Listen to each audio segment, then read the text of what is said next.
Hey guys, आज हम पढ़ने वाले हैं ऑर्गेनिजम्स एंड पॉपुलेशन के चैप्टर के बारे में। तो ये एक बेसिक सा चैप्टर है जिसको आप 10 से 15 मिनट में ख़त्म कर सकते हो। तो आ जाओ गाइस, ख़त्म करते हैं। ये ज़्यादा कुछ इंपॉर्टेंट है नहीं, इंपॉर्टेंट होता है आपके इकोलॉजी के डेफिनेशन से। इकोलॉजी क्या है? It is subject which studies the interaction among organisms and between the organism and it's physical environment.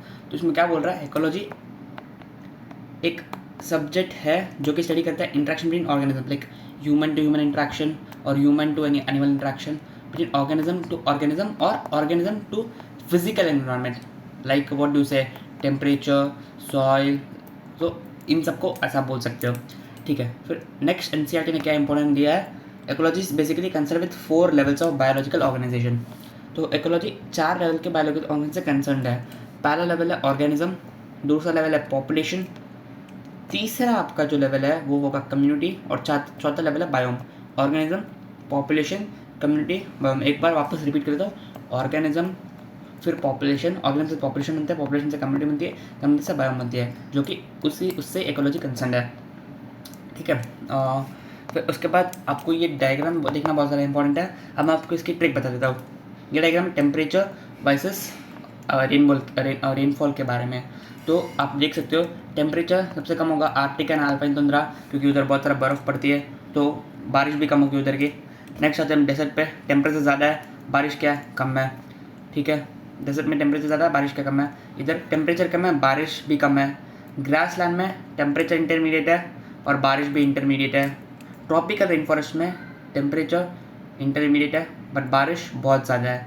और जो टेम्परेट रेन फॉरेस्ट है उसमें भी वैसा ही सीन है, क्या बोलते हैं, टेम्परेचर इंटरमीडिएट है पर बारिश थोड़ी ज़्यादा है। बस इसमें आपको ज़्यादा कुछ याद रखने की ज़रूरत नहीं है, बस नाम पूछते रहेंगे, ठीक है। नेक्स्ट आपने, ये तो फालतू है ये वाला पार्ट,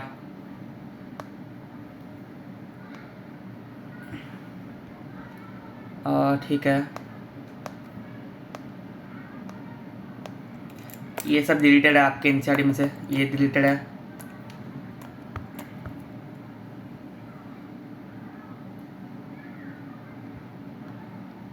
अडैप्टेशन पे डिलीटेड है।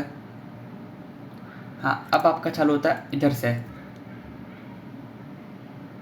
क्या बोला? In nature we rarely find isolated single individual of any species, majority of them live in groups. अभी क्या बोल रहा है? नेचर में है जो कि सिंगल इंडिविजुअल स्पीशीज नहीं पाई जाती, वो जनरली ग्रुप के साथ रहता है, जैसा आप रह रहे हो ग्रुप के साथ, वैसे in a well defined geographical area, ठीक है। Potentially interbreed and thus constitute population. अब पॉपुलेशन का डेफिनेशन उन लोगों ने दिया है, उन्होंने बोला है कि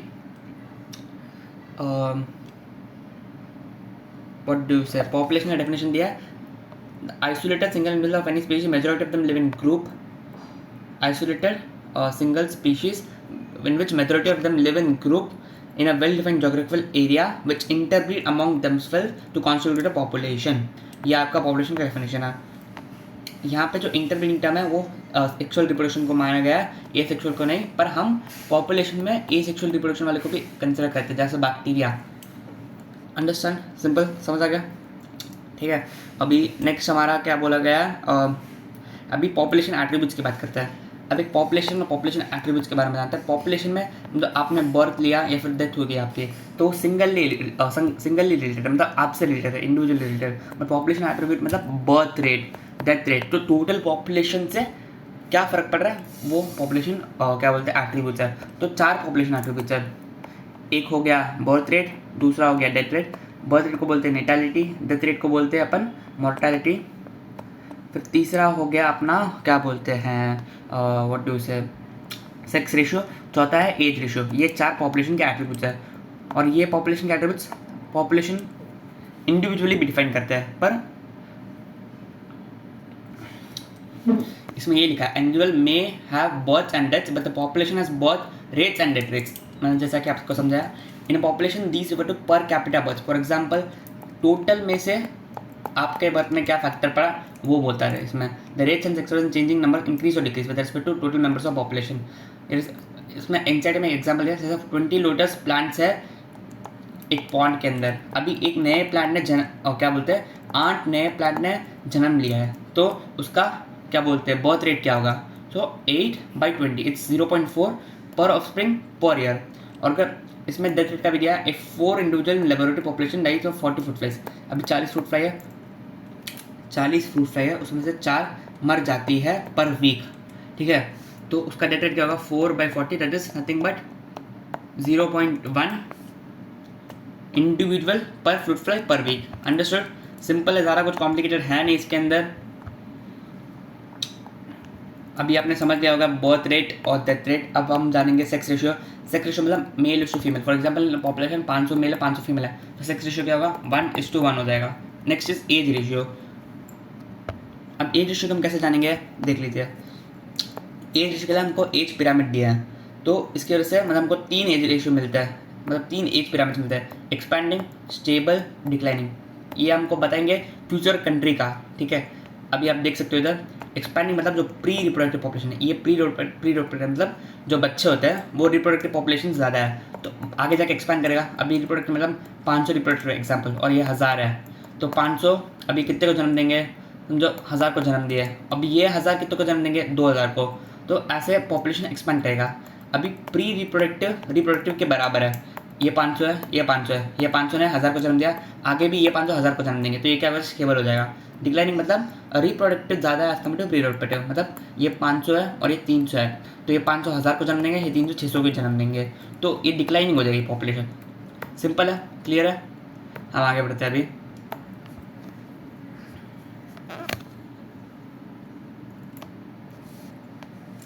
अब इसमें क्या होता है, size of population tells a lot about status in habitat with the ecological process we wish to investigate population. ये जो मैंने आपको समझाया, impact on predator affair, pesticide application, we also aware. जो बायोलॉजिकल वर्ल्ड में है, हम क्या बोलते हैं, उधर भी पेस्टिसाइड एप्लीकेशन में ये काम आ सकता है। सिंपल। अभी तुम बोलोगे क्या बोलते हैं, जो पॉपुलेशन साइज है ना, वो तुमको लगेगा लाइक बड़ा ही होना चाहिए, पर ऐसा नहीं है। सिंपल, अगर आप एक पॉपुलेशन को हम क्या मान सकते हैं, a group of species. Group मतलब क्या बोलते हैं, 5 भी हो सकता है, 6 भी हो सकता है, 10 भी हो सकता है, या फिर मिलियंस भी हो सकता है। एग्जाम्पल दिया एनसीईआरटी ने, like less than 10 Siberian cranes in Bharatpur wetlands in year हमको मिलते हैं। तो पॉपुलेशन क्या हो जाएगी इसकी, less than 10 in Bharatpur wetlands. फिर उसको कंपेयर करेंगे हम पॉन्ड में, तो millions of Chlamydomonas in a pond. तो आप देख सकते हो पॉपुलेशन इधर से उधर तक, मतलब छोटे से बड़े तक वैरी करता है। यह पॉपुलेशन का एक एट्रीब्यूट है वापस से। अब पॉपुलेशन साइज है ना, वैसे जो पॉपुलेशन डेंसिटी क्या होता है, नंबर ऑफ इंडिविजुअल्स पर एरिया, पर हम इसको पॉपुलेशन डेंसिटी को पॉपुलेशन साइज मानते हैं अकॉर्डिंग टू एनसीईआरटी, ठीक है। अभी फॉर एग्जांपल हम जनरली पॉपुलेशन और डेंसिटी को नंबर्स में मेजर करते हैं, पर ऐसा हमेशा ज़रूरी नहीं है। फॉर एग्जांपल एक बैनियन ट्री है और उसमें 1000 पार्थिनियम ग्रास है, 1000 पार्थिनियम ग्रास और एक बैनियन ट्री, उसको नंबर से कंपेयर नहीं कर सकते ना कि पार्थिनियम ट्री बहुत ज़्यादा as compared to banyan tree, तो एक परफेक्टली क्या बोलते हैं करेक्ट मेजरमेंट नहीं होगा, क्योंकि बैनियन ट्री बहुत ज़्यादा इकोलॉजिकली प्ले करता है, इकोनॉमिकली और इकोलॉजिकली, जैसा कि आपको पता ही है। तो हम यहाँ पे बायोमास का यूज़ कर सकते हैं मेजरमेंट के लिए। सिंपल, देखो यहाँ पे ये लिखा, all the total number is generally the most appropriate measure, it is in some cases इधर मीनिंगलेस और डिफिकल्ट टू डिटरमाइन। जैसे 200 पार्थिनियम ग्रास है, सिंगल वन ट्री है, और starting the population density related parthenium amount of intermediate the मैनियन in the community, in such cases a person cover of biomass is more meaningful measure. जैसे कि मैंने आपको समझाया वही है, ठीक है। अभी नेक्स्ट पे जाते हैं। नेक्स्ट क्या बोल रहे हैं, क्या बोलते हैं, अगर पॉपुलेशन की ज़्यादा बहुत ह्यूट है, बहुत ज़्यादा है, तो हम रिलेटिव डेंसिटी का इस्तेमाल कर सकते हैं। अब रिलेटिव डेंसिटी तुम कैसे बोलोगे, ऐसे फॉर एग्जांपल एक पॉन्ड है, उसमें मैंने फ़िशिंग की, उस फिशिंग में मेरे को क्या बोलते हैं, पर ट्रैप में कितनी फिशेस मिली, उस समझो मैंने ये पॉन्ड है 1000 सेंटीमीटर का, मैंने 5 सेंटीमीटर में एक ट्रैप भेजा, उसमें कितनी फिशेस मिली इनटू द टोटल एरिया, तो इससे हमको पता चलेगा एवरेज, ओके। तो ये एवरेज रिलेटिव डेंसिटी मेथड है, अंडरस्टूड। नेक्स्ट हमको क्या आता है कि टाइगर सेंसस का इस्तेमाल करता है। तो अभी हम टाइगर की पॉपुलेशन कैसे टाइगर तो बहुत खतरनाक है, हम एक को जाके तो कर नहीं सकते हैं। तो टाइगर फॉर एग्जांपल रिवर में आते हैं, तो वहाँ पे हम टाइगर की पॉपुलेशन कैसे पता लग सकते हैं, उनके पग मार्क्स मतलब जो चलते उनके मार्क्स, या फिर फीकल पैलेट्स मतलब उनकी टट्टी, ठीक है गाइस, अभी हम नेक्स्ट पे जाते हैं। The size of population for any species is not a static parameter. जो साइज है कोई भी स्पीशीज का स्टैटिक पैरामीटर नहीं है, क्योंकि ये क्या बोलता है, बार बार फ्लक्चुएट रहता है, ऊपर नीचे ऊपर नीचे। So it keeps changing in time depending on various factors including food availability, predation pressure, adverse weather. In fact, in these changes of population density that gives us some idea what is happening to the population, whether it is flourishing or declining. और हमको वो reason भी देता है किस वजह से हो रहा है. Whatever might be the ultimate reason. Density of the population in a given habitat during a given period fluctuates due to change in 4 basic processes. अब ये पॉपुलेशन क्या बोलते हैं, चेंज होता है 4 बेसिक पैरामीटर्स है। नेटालिटी यानी बर्थ रेट, मोर्टेलिटी यानी डेथ रेट, इमिग्रेशन मतलब number of individual of same species have come into habitat from elsewhere during the time period under consideration. वो इमिग्रेशन है, ये क्या है, number of individual of same species who left the habitat. Simple, ये 4 चीज़ों की वजह से हमारा पॉपुलेशन ग्रोथ डिफाइन होता है।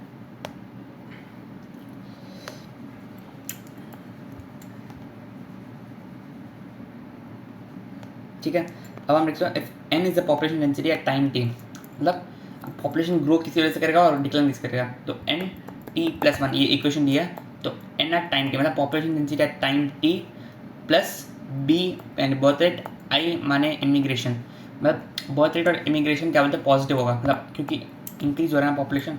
अभी बर्थ रेट की वजह से पॉपुलेशन इंक्रीज हो रहा है, इमिग्रेशन की वजह से पॉपुलेशन इंक्रीज हो रहा है, बट मोर्टेलिटी की वजह से पॉपुलेशन डिक्रीज हो रहा है और इमिग्रेशन की वजह से पॉपुलेशन भी डिक्रीज हो रहा है। तो इससे हम फैक्टर लगा सकते हैं। ठीक है, तो अभी ये तो हो गया अपना, बट ये हर एक मेजर में यूज़ नहीं होता। For example in new habitat मतलब जनरली बर्थ रेट और डेथ रेट एक मेजर कंट्रोलिंग फैक्टर है इस इक्वेशन का, बट ये हर केस में होता नहीं है, क्योंकि न्यू हैबिटेट में फॉर एग्जांपल जिधर 20 लोग रहते हैं उधर इमिग्रेशन और एमिग्रेशन मेजर रोल प्ले करता है। तो अगर इमिग्रेशन की वजह से बहुत सारे लोग आ गए तो वहाँ पे ये इक्वेशन को इमिग्रेशन और एमिग्रेशन कंट्रोल करेगा। In new habitat just being colonised, immigration में contribute more significantly to population growth than birth rates. ठीक है, समझ आ गया दोस्त। अभी ग्रोथ मॉडल्स, 2 टाइप के ग्रोथ मॉडल्स हैं। एक तो क्या बोलते हैं अपना, हमको 2 टाइप के ग्रोथ मॉडल दिखते हैं। पहला है लॉजिस्टिक या एक्सपोनेंशियल ग्रोथ, दूसरा है लॉजिस्टिक ग्रोथ, पहला एक्सपोनेंशियल ग्रोथ। ठीक है, अभी उसमें प्रॉब्लम्स क्या है, इसमें क्या क्या चीज़ें हैं वो हम डिस्कस करेंगे। एक्सपोनेंशियल ग्रोथ मतलब यहाँ पे रिसोर्सेस अनलिमिटेड है,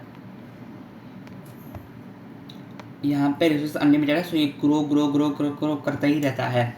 रिसोर्सेज क्या है यहाँ पे, अनलिमिटेड है, तो इसकी वजह से ये बार बार ग्रो करता ही रहता है, पर ये नेचर में एग्जिस्ट नहीं करता, क्योंकि आपको पता है नेचर में लिमिटेड रिसोर्स होता है। सिंपल, तो इसमें यही कहा गया है resources, food and space availability is obviously essential for the unlimited growth of population. Ideally, when resources in a habitat are unlimited, each species has the ability to realize fully its innate potential to grow in number, as Darwin observed by Darwin. For example, मैं एक हाथी रख दूँ, हाथी हर 5 साल में अपने नया बच्चा पैदा करता है, पर जो हाथी है अगर उसको अनलिमिटेड रिसोर्स दो तो वो भी अनलिमिटेडली ग्रो करेगा, लाइक एक्सपोनेंशियली ग्रो करेगा, एकदम फटाफट। While developing his theory of naturalization, thus the population grows in exponential or geometric fashion. In a population size of n, the birth rates, total numbers per capita birth are represented as b, and death rates are represented as d. Thus, the increase or decrease in n during a unit period of time is, तो dn by dt आपको इतना याद रखना है, is equal to r n. n क्या है, population density, r क्या है, intrinsic factor, जो कि होता है b minus d, birth rate minus death rate. Simple, जो आर है intrinsic rate of natural increase. Okay, बहुत ज़्यादा इंपॉर्टेंट पैरामीटर है ये क्या है, बी माइनस डी। अब बहुत सारे लोगों के आर दिए, इंट्रिंसिक फैक्टर दिए। फॉर एग्जांपल नॉर्वे रैट का इंट्रिंसिक फैक्टर क्या है, आर इज 0.015। फ्लोर बीटल का क्या है 0.12, जो कि बहुत ज़्यादा है। इन 1981 ह्यूमन पॉपुलेशन इंडिया वॉज 0.025, हालांकि अभी बहुत बढ़ गया होगा। तो आपको 3 चीज़ों के याद रखना है आर, एक तो नॉर्वे रैट जो कि 0.015 है, एक क्या बोलते हैं फ्लोर बीटल जो कि है 0.12, और एक इंडिया 1981 इंडिया के टाइम में ह्यूमन पॉपुलेशन जो कि है 0.0205। ठीक है, इसको बोलते हैं हम जे शेप का, दिख रहा है जे शेप का, ये जे शेप का है।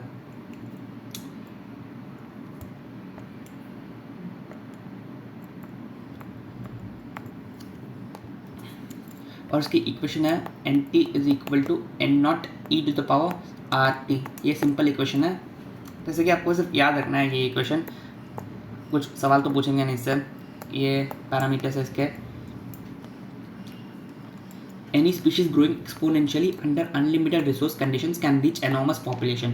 जैसा कि मैं आपने बोला था, density in a short time. Darwin showed how even a slow-growing animal like elephant could reach enormous number in the absence of checks.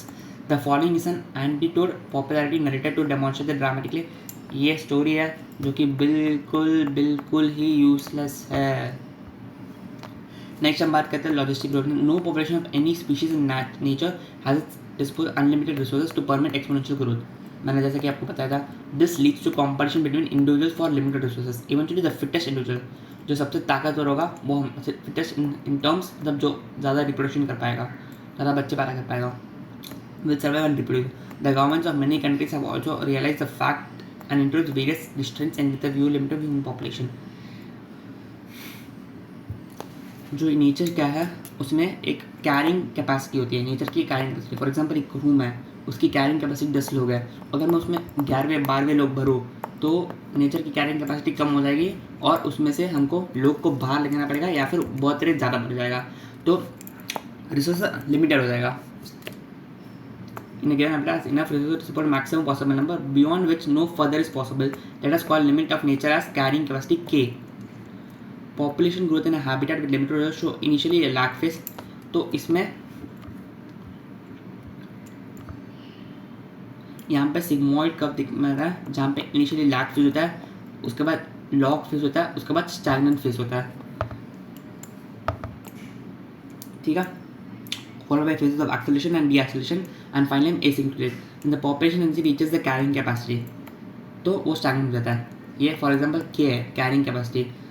A plot of n is relative time in a sigmoid curve. The type of population is called Werner's-Pearl logistic growth. ये जो scientist है and इसका following equation. तो यहाँ पे dn/dt को मैं लिख सकता हूँ rk, नहीं एक्चुअली rn, तो r minus k minus n/k। कैसे लिख सकता हूँ मैं इसको, dn/dt में कैसे लिख सकता हूँ, dn/dt is equal to rn k minus n/k। Simple, rn k minus n/k, जहाँ की k कैरिंग कैपेसिटी है। Since resources for growth for most animal population are finite and become limiting sooner or later, the logistic growth model is considered as more realistic one. Simple. इस topic पे हम लोग आते हैं 2 minute में। Next हम बात करेंगे पॉपुलेशन इंट्रैक्शंस के बारे में। अभी इसमें क्या बोला है, कोई भी ऑर्गेनिज्म अकेले नहीं रह पाएगा, आइसोलेटेड नहीं रह पाएगा। इवन प्लांट्स, फॉर एग्जांपल जो प्लांट्स है उनको भी चाहिए micro organisms for the nitrogenous breakdown. Simple. तो अभी कुछ टाइप ऑफ इंट्रैक्शंस है, इंट्रैक्शन चाहिए होता है कोई भी ऑर्गेनिज्म हो, तो ये टाइप ऑफ इंट्रैक्शन है, mutualism, competition, predation, parasitism, commensalism, amensalism. Mutualism मतलब दोनों म्यूचुअली, मतलब क्या बोलते हैं, उनको फ़ायदा हो रहा है, तो प्लस प्लस दोनों फ़ायदा हो रहा है। कॉम्पिटिशन में दोनों का नुकसान हो रहा है, minus minus. For example NEET में देख लो, प्रेडेशन में एक का फ़ायदा हो रहा है, एक का नुकसान हो रहा है। पैरासिटिज्म सेम है, एक का फ़ायदा एक का नुकसान। कॉमनिज्म में एक का फ़ायदा हो रहा है, एक को कुछ फ़र्क नहीं पड़ रहा। अम्यूचुअलिज्म में एक का नुकसान, एक को कुछ फ़र्क नहीं पड़ रहा।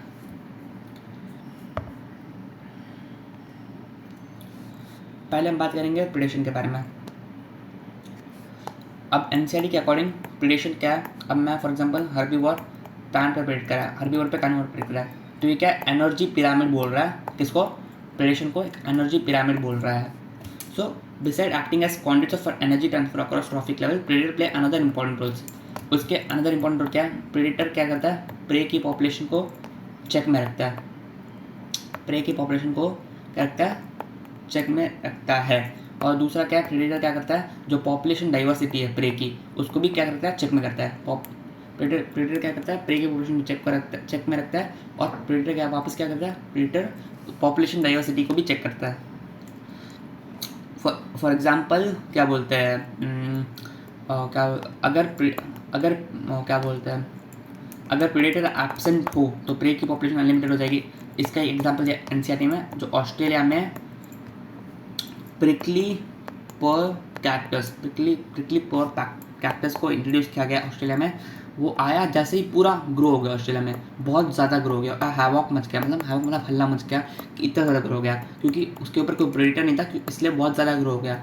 अब उसको प्रेडेटर लाने के लिए उन लोगों ने मौत लाया, उसके बाद उसकी पॉपुलेशन कंट्रोल में आई। ये हो गया पहला एग्जाम्पल। अभी ये कैसे स्पीशीज़ मतलब क्या बोलते हैं, पॉपुलेशन डाइवर्सिटी को कैसे मेंटेन करता है, वो वापस अगले एग्जाम्पल में जानते हैं। पॉपुलेशन डाइवर्सिटी को ये कैसे मेंटेन करता है कि फॉर एग्जांपल जो क्या बोलते हैं अपना पिज़ासस स्टारफिश है, intertidal area of American specific coast, वहाँ पे क्या होता है, बहुत सारे इनवर्टिब्रेट्स होते हैं, जिस पे वो उसका प्रेडेटर कौन है, और पिज़ासस स्टारफिश। अब एक बार एक्सपेरिमेंट में क्या गया, पिज़ासस स्टारफिश को बाहर निकाला गया, तो उसमें क्या गया, इंटर स्पेसिफिक कॉम्पिटिशन, मतलब खुद की स्पीशीज़ के कॉम्पिटिशन की वजह से मोर देन 10 इनवर्टिब्रेट्स क्या हो गए, एक्सटिंक्ट हो गए। इसमें यही बोला गया।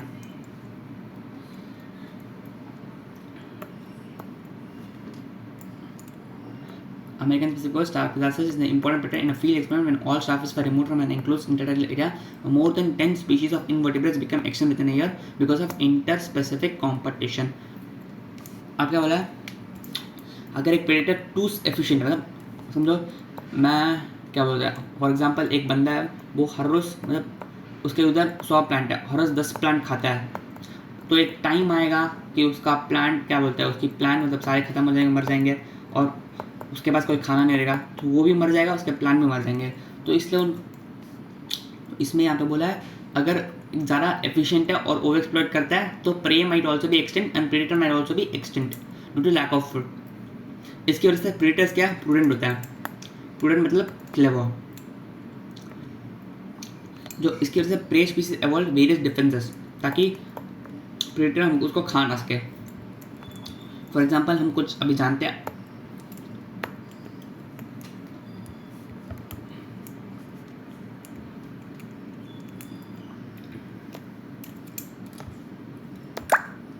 कुछ एनिमल्स के एग्जांपल, फ्रॉग एंड इंसेक्ट, इन लोगों ने क्या डेवलप किया कैमोफ्लेज, ताकि प्रेडेटर से बच पाए, पहला। सेकंड, कुछ लोग पॉइजनस होते हैं। तीसरा,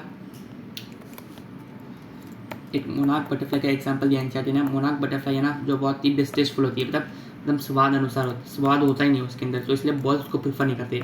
अब इसका रीज़न क्या है, उसमें स्वाद नहीं था, जब वो कैटरपिलर स्टेज में होता है ना, वो कुछ पॉइजनस वीट खा लेता है, इसकी वजह से वो उसके अंदर केमिकल बन जाता है, इसकी वजह से वो डिस्टेस्टफुल हो जाता है। तो देखते हैं एग्जाम्पल होता है, frog and insect camouflage develop करते हैं, कुछ लोग पॉइजनस बन जाते हैं,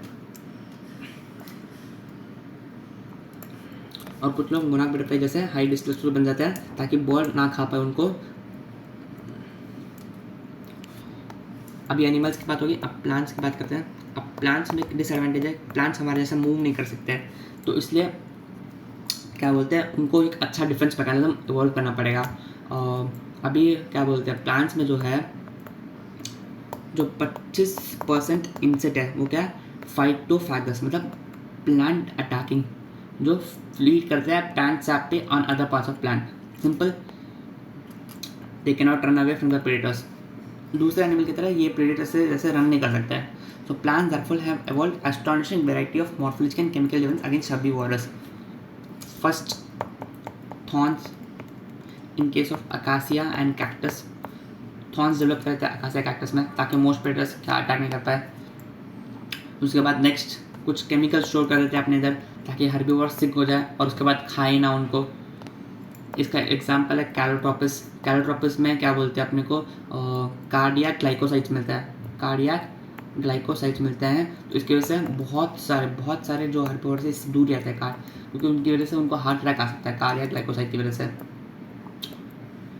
अभी जो प्लांट है, बहुत सारे ऐसी चीज़ें जैसे निकोटीन होता है, कैफीन होता है, निकोटीन, कैफीन, क्विनाइन, स्ट्राइशनाइन, ओपियम, ये सब डेवलप कर लेते हैं अपने अंदर, ताकि प्रेडेटर उसको अटैक ना कर पाए, और वही चीज़ों को हम कमर्शियली क्या बोलते हैं, एक्सट्रैक्ट करते हैं।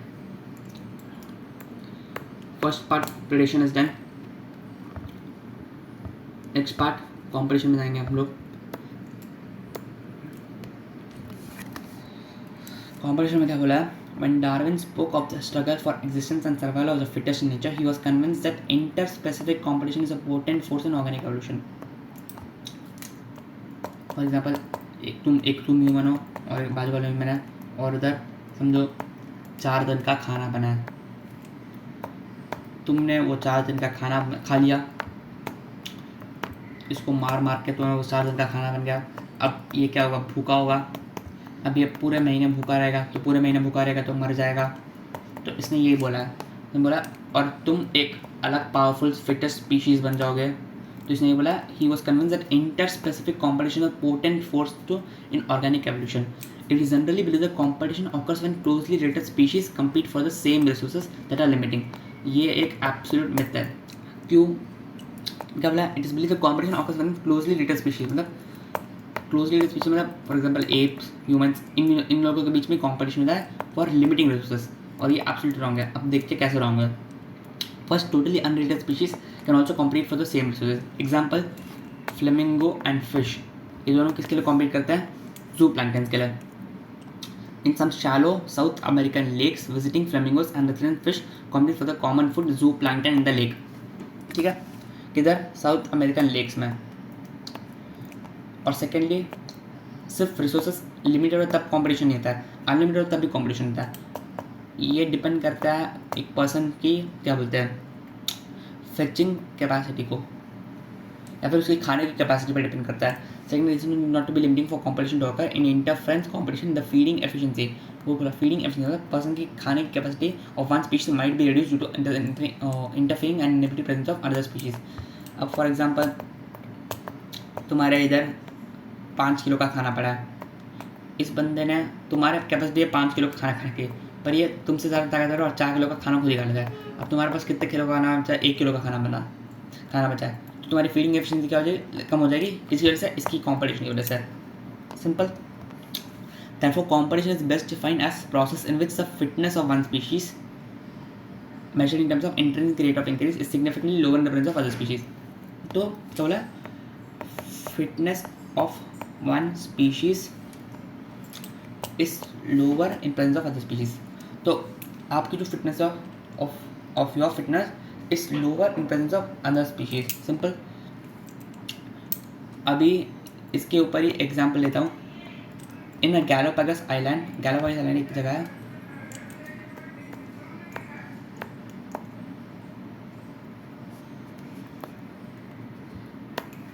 गैलोपागोस आइलैंड एक जगह है जहाँ पे एक टॉर्टोइस रहता है। टॉर्टोइस का नाम क्या है? अबिंगडन टॉर्टोइस। और वहाँ पे पहले अनलिमिटेड ग्रास थी, ग्रास अनलिमिटेड होती है, आपको पता ही है। अबिंगडन टॉर्टोइस है, वहाँ पे अनलिमिटेड ग्रास थी, वो उस पर फिश रहता था आराम से। पर जब वहाँ पे गोट इंट्रोड्यूस किया तो वो उसका खाना भी खा लेता था, तो इसकी क्या हो गई? फीडिंग एफिशिएंसी लेस हो जाएगी और उसको धीरे धीरे खाना मिलना बंद हो जाएगा। तो अबिंगडन tortoise in Galapagos island became extinct with in a decade after goats were introduced in the island, apparently due to greater browsing efficiency of goats. Simple. It is relatively easy to demonstrate in the laboratory experiment as Gauss and other experiment ecologists did. When resources are limited, the competitively superior species will eventually eliminate the other species. उसने क्या बोला? जब resources limited होते हैं, Gauss का experiment क्या था? जब रिसोर्सेज लिमिटेड होते हैं तो सुपीरियर स्पीशीज क्या बोलते हैं? इन्फीरियर स्पीशीज को एलिमिनेट कर देती है। पर ये भी एब्सोल्युटली रॉन्ग है। अब कैसे रॉन्ग है आपको बताता हूँ। अब हम एग्जाम्पल लेते हैं, किधर गया एग्जाम्पल? हाँ, ये रहा Gause competitive exclusion principle states two closely related species competing for the same resources cannot coexist indefinitely. तब दो closely related species competing for the same resource cannot coexist independently and competitively inferior will be eliminated. ये true नहीं है। लेकिन सब कुछ case में true हो सकता है, पर हर केस में ट्रू नहीं है। इसमें true resource are limiting but not otherwise. ये कब ट्रू होगा? जब रिसोर्स लिमिटेड हो बट अदरवाइज नहीं हो सकता। ये इसने बोला, इधर से किसने बोला? Most reason studies do not support such cross generation about competition while do not rule out occurrence of interspecific competition in nature. They point out the species facing competition might evolve mechanism to promote coexistence. इसका example दिया है resource partnership between, for example क्या बोलते हैं, जो Mac Arthur है उसने बताया 5 क्लोजली रिलेटेड स्पीशीज ऑफ बार्बलस मतलब एक स्मॉल बर्ड है जो कि पेड़ पे रहते हैं। उन्होंने अवॉइड किया competition and coexist due to behavioural difference in foraging activities. Foraging मतलब हंटिंग या फिर ईटिंग एक्टिविटीज़ में उन्होंने डिफर किया। समझो किसी ने बार्क खा लिया, किसी ने ये खा लिया, तो इस पर डिफर किया। तो गॉस एक्सक्लूजन प्रिंसिपल क्या है? फेलियर है, ठीक है। But evidence for such competition exclusion occurring in nature is not always conclusive. Strong and persistent circumstantial evidence is occur in some cases. The occurrence of competition in nature comes from what is called competitive release. ये principal किसने दिया? कॉर्नेल्स competitive release principal. बोला अभी for example तुम्हारे पापा है और तुम एक बेटा हो। अभी पापा ने बोला मेरे को न्यूज़ देखना है, तो तुम्हारे घर में न्यूज़ ही चलेगा। पर जब पापा बाहर कहीं काम से चले गए तो तुम अभी क्या बोलते हैं इन्फीरियर स्पीशीज़ हो, तो तुम अभी अपना टीवी देख सकते हो। सिंपल है। तो ये बोला है a species whose distribution is restricted to a small geographical area because of the presence of competitively dramatical when the competing species experimentally removed. Cornell's elegant field experiment is showed that on the rocky sea coastal of Scotland, the larger and competitively superior barnacle Balanus dominates the intertidal area and excludes the smaller barnacle Thalamus from the zone. In general, herbivores and plant types will be more adversely affected by competition than carnivores. बोला अगर जो बड़ी species है अगर वो हट जाए तो छोटी स्पीशीज़ राज करेगी, जो कि इधर दिखा हुआ है।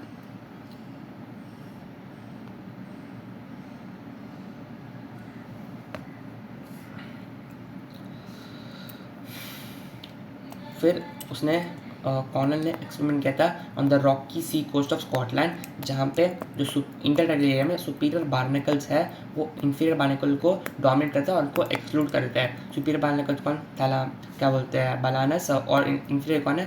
थैलामस। अंडरस्टूड। नेक्स्ट हमारा आता है, ये था कॉम्पिटिशन माइनस माइनस दोनों का घटा हुआ। Next पैरासिटम 1+1-। Consider the parasitic mode of life ensures free lodging and meals. It's not surprising that parasitism has evolved in so many taxonomic groups from plants to अभी जो parasitism है ना, इसको बार बार अपने आप को evolve करना पड़ता है होस्ट के जैसे। होस्ट की क्या बोलते हैं, होस्ट की कंडीशन की वजह से उनको evolve करना पड़ता है। Many parasites have evolved to be host specific. They can parasite only on single species of host. एक पैरासाइट है वो सिर्फ फॉर एग्जाम्पल ह्यूमन को अटैक कर सकता है, तो उसको ह्यूमन के अकॉर्डिंग एवॉल्व करना पड़ेगा। In such way that both host and parasite tend to coevolve, that if the host evolve special mechanism for resisting और resisting the parasite has to evolve mechanism to counteract and neutralise them in order to be successful with the same host species. In accordance with the life style parasite evolve special adaptation such as, अभी एक human for example एक human है, उस पर parasite आके चुपक गया उसके sales पे, तो अब उसको जो क्या मिल रहा है, खाना मिल रहा है, तो उसको डाइजेस्टेड फूड मिल रहा है, तो उसको डाइजेस्टिव सिस्टम की ज़रूरत नहीं। सेकेंड, अभी वो मतलब ब्लड के साथ ब्लड स्ट्रीम के साथ फ्लो करेगा, तो उसको किसकी ज़रूरत नहीं होगी? सेंस ऑर्गन्स की ज़रूरत नहीं होगी, तो वो लूज़ करेगा, डाइजेस्टिव सिस्टम लूज़ करेगा, सेंस ऑर्गन लूज़ करेगा, पर उसकी रिप्रोडक्टिव कैपेसिटी को बढ़ाएगा ताकि वो पूरा इफेक्ट कर सके उस ह्यूमन बॉडी को। तो उसमें ये बोला है in accordance with the lifestyle, parasites all special adaptations such as loss of unnecessary sense organs, presence of adhesive organs और suckers to cling on host। अभी ये सेल पर अटैच है तो किससे अटैच होगा? सकर्स या फिर क्या बोलते हैं कोई भी और एडेसिव ऑर्गन ले लो to cling on host, loss of digest system and high reproductive capacity. तो इसके 4 इंपॉर्टेंट फैक्टर्स हैं: loss of unnecessary sense organs, loss of digestive system, increase of high reproductive capacity, presence of adhesive organs like suckers to cling on host. The life cycle of parasites are often complex. The life cycle of often complex होती है, involving 1 or 2 intermediate host of vessel. For example, इसका दिया human liver fluke, a parasite depends on 2 intermediate hosts, a small fish, to complete its life cycle. जो human liver fluke होती है, आपको पता ही होगा liver fluke disease के बारे में। उसको अपनी लाइफ साइकिल कंप्लीट करने के लिए 2 पैरासाइट चाहिए होता है। 2 parasite in human liver fluke parasite depends on 2 intermediate host, a snail and a fish. अभी एक पैरासाइट है जो कि ह्यूमन लीवर फ्लू कॉज करता है। उसको अपनी लाइफ साइकिल में 2 होस्ट चाहिए। पहला है स्नेल, दूसरा है फिश। जो मलेरिया पैरासिट है उसको भी 2 पैरासाइट चाहिए। Despite other host, many of the parasite harm the host. They may reduce the survival growth. कुछ पैरासाइट क्या करते हैं, उनकी सर्वाइवल ग्रोथ को रिड्यूस करते हैं। फॉर एग्जाम्पल मलेरिया में कुछ उनकी रिप्रोडक्टिंग कैपेसिटी को रिड्यूस करते हैं, उनको फिजिकली वीक बना देते हैं। Reduce survival growth and reproduction of the host to reduce the population density. They might render the host more vulnerable in predation by making it physically weak. Parasites that feed on external surface of host are called ectoparasite. For example, lice on human heads, जो लाइस होती है human heads में, ticks on dogs, वो एक्टोपैरासिट है, मतलब external surface पे host करता है। Many marine fish are infected with ectoparasite copepods. जो मैराइन फिश है उन पे कोकपॉट्स आके चिपक जाते हैं, जैसे हमारे पे लाइस आके चिपक जाता है। Cuscuta a parasitic plant is commonly found in growing on hedge plants. Hedge plant मतलब उनके स्टेम पे has lost its chlorophyll and leaves in course of evolution. तो कस्क्यूटा है, कस्क्यूटा वो क्लोरोफिल भी लूज़ कर लिया, मतलब लीफ है उसमें, और मतलब क्या बोलते हैं, क्लोरोफिल लूज़ कर लिया और लीव्स में से। तो इन कोर्स ऑफ एवोल्यूशन जैसे जैसे आगे बढ़ गया और क्या, और वो हेज प्लांट्स पे ग्रोथ हो गया। It derives the nutrition of the host plant, which is parasites. The female mosquito is not considered as parasite, although it needs a blood for reproduction. जो फीमेल मस्कीटो है उसको parasite consider नहीं किया गया है, क्योंकि वो एक छोटे से टाइम के लिए अपना ब्लड लेती है अपने रिप्रोडक्शन टाइम के लिए, इसे उसको पैरासाइट कंसिडर नहीं किया गया। बाकी पूरे लाइफ साइकिल में वो खुद से ही खत्म करती है। Endoparasite those like seems host and different site, liver, kidney, lungs है। The life cycle of endoparasite are more complex because of the external specialisation. जो लाइफ साइकिल है एंडोपैरासाइट की वो बहुत कॉम्प्लेक्स होती है क्योंकि उसकी स्पेशलाइजेशन बहुत होती है। Their morphological and anatomical features are greatly simplified. मैंने जैसे बोला आइसोलेशन रिमूव करता है, वो सब रिमूव हो जाता है। मैंने बताया रिप्रोडक्टिव पोटेंशियल, उनके रिप्रोडक्टिव पोटेंशियल बहुत ज़्यादा हो जाता है। ब्रूड पैरासिटिज्म, आपने वो मूवी थ्री डेज देखी है जहाँ पे क्या बोलते हैं, उसमें वो होता है प्रोफेसर, वो कोयल जो बर्ड होती है वो अपना अंडा क्या बोलते हैं उस क्रो के नेस्ट में रख देती है। वहाँ पे जो वो क्रो को अपने अंडे समझ के उनका भी ध्यान रखती है, और जब वो बाहर निकलता है वो क्रो के अंडे को धक्का दे देते हैं। ये brood parasitism in birds, fattening example of parasitism in which parasitic birds lay eggs in the nest of host, let the host incubate them. During the course of evolution, the egg of parasitic bird have evolved to resemble the host egg in size and color to reduce the chance of host bird detecting the foreign eggs and reaching them from the nester. Try to follow movements of Kuku buddy at the koel and the crow in your neighboring peak during the breeding seasons. यही बोला है, और वो अपने आप को evolve करते रहते हैं क्रो के क्या बोलते हैं उसके जैसे। अभी हमारे 2 टॉपिक बने, एक कमेंसलिज्म और एक म्यूचुअलिज्म। दोनों छोटे छोटे टॉपिक है। कॉमेंसलिज्म कहते हैं प्लस और zero.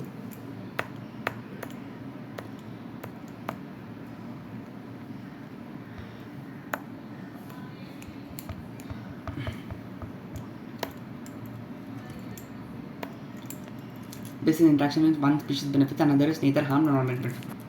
For example, an orchid मतलब एक बर्ड जैसा है which grows on epiphyte of mango. Orchid मतलब फर्स्ट एग्जाम्पल है orchid on epiphyte of mango. और अब एक मैंगो की ट्री पे एक ऑर्किड आके बैठ गया, क्या ही फ़र्क पड़ रहा है, इसको तो बेनिफिट हो रहा है और उसको घंटा कुछ नहीं हो रहा। Next is cattle and orchid. Cattle मतलब कऊ, जैसे कऊ चल रही है घास के ऊपर, तो जैसे वो घास के ऊपर रहेगी सारे इंसेक्ट बाहर आएंगे, तो ये ऑर्किड उसको खा लेगा, इसको पॉजिटिव हो रहा है, इसको घंटा फ़र्क नहीं पड़ रहा। ऑर्किड एक bird, an orchid growing on epiphyte of mango branch. Barnacle growing on back of whale. एक बारनेकल है वो वेल के पीछे बढ़ेगा, वेल को तो घंटा कुछ फर्क नहीं पड़ रहा, पर ये बारनेकल को उसको खाना मिल रहा है, सब कुछ मिल रहा है, प्रोडक्शन मिल रही है। Barnacle on a back of whale. The cattle orchid and grazing cattle organisation is most like, ये सब रूरल एरियाज में होता है। The orchids always forage close to cattle grazing because the cattle has the most rough flash out the vegetarian insect and other might be difficult for orchid to find and catch. Another example of communism interaction between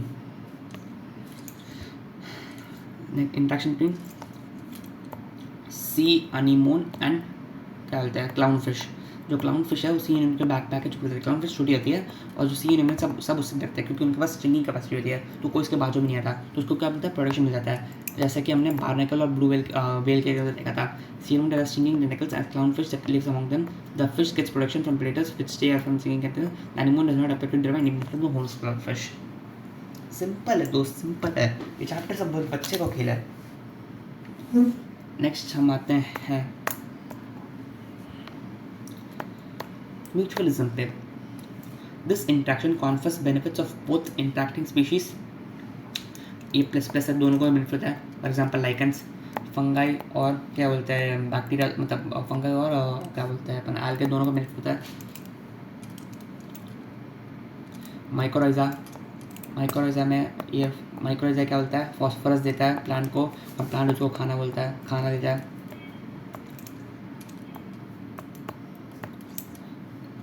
ठीक है, mutualism का most example अच्छा दिखता है plant animal relationship.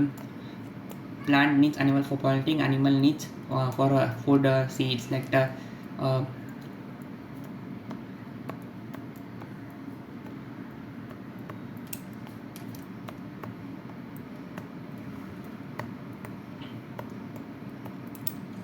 अभी एक important example आएगा fig और वास्प के बीच में। जो फिग एक ट्री होता है और वास्प क्या करता है, अपने अंडे फिग के ऊपर दे देता है, अपने अंडे फिग के अंदर रख देता है और फिग उसको ग्रो होने के लिए अलाउ करता है, उसको खाना भी देता है। और जबकि वास्प फिग के लिए क्या करता है, वो पॉलिनेशन करता है। There is a tight one-on-one relation with the pollinator fig of wasp. It means that fig species can be pollinated one by partner wasp and no other species. सिर्फ wasp पे क्या बोलते हैं, वो pollinate हो सकता है। Female use the fruit only as an ovulation egg laying site, but uses developing seeds within the fruit for nourishing its larvae. The wasp pollinates the fig inflorescence while searching for suitable egg lines. In return for the favor of pollination, the fig offers the wasp some of the developing seeds as food for developing wasp larvae. Next, धोखा वाला example है, जो orchids होते हैं। Orchids show bewildering diversity of floral pattern, many of which have evolved to attract the right pollinator insect, bees and bumblebees, and ensure guaranteed pollination by it. Not all orchids offer reward. जो Mediterranean orchids होते हैं of price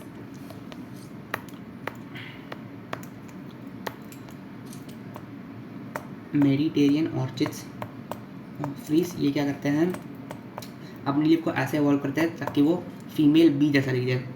अपने leaf को ऐसा evolve करते हैं जो जैसा कि वो फीमेल बी जैसा दिखे। तो इसकी वजह से क्या बी अट्रैक्ट होता है, वो उसके साथ कॉपरेट करने आता है, पर एक्चुअली में वो फीमेल नहीं होती, मतलब वो फीमेल बी नहीं होती। तो वो सूडो कॉपरेट करके उस लीफ में जो भी पोलन ग्रेन्स है उसके ऊपर चिपक जाती है और ऐसे ही वो दूसरे ढूंढता रहता है और पॉलिनेशन कर देता है। इसमें यही बोला है, what do say, Mediterranean orchids Ophrys employs sexual deceit मतलब fake to get pollination done by a species of bee. One petal of a flower bears an anatomy resemblance of female bee in size, colors, and marking. The male bee is attracted to which possess female pseudocopulates with the fleur and the share with the pollen from the flower. When the same bee pseudocopulates with another flower, it transfers the pollen, thus pollination. Here you can see co-ovulation operates. Co-ovulation देखने को मिल रहा है. If the female bee color pattern change with slightly and the pollen success will be reduced unless the orchid flower co-ovulates to maintain the rhythm of petal female bee. बस guys हो गया, वो छोटा सा पैरा है वो आपको बता देता हूँ।